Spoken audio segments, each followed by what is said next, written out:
At least a dozen law enforcement vehicles lined up here behind me, geared up to head out for this year's DUI Blitz. Sergeant Christopher Cope with Utah State Highway Patrol says there have been at least 43 alcohol-related fatalities this year. One of those includes 13-year-old Eli Mitchell, who was hit by a drunk driver while riding his bike back in April.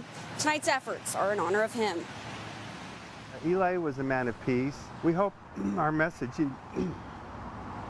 as a family would be to bring the community together to stop drinking and driving. Glendon Mitchell gathers with family and friends to place lights on the site where he lost a grandson. Eli had gone up to the local grocery store to buy candy on his bike, stopped here at this intersection.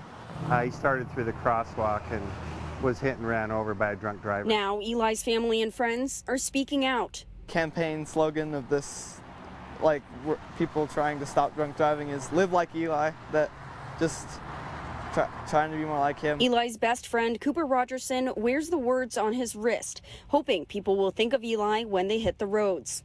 He didn't care what anybody else thought of him, whether he was cool or whether he wasn't.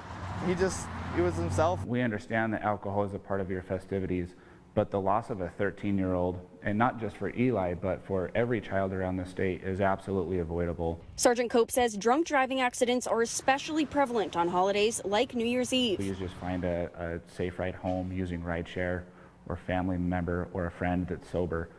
We can hopefully prevent this tragedy from happening to any other families across the state. Friends don't let friends drive drunk.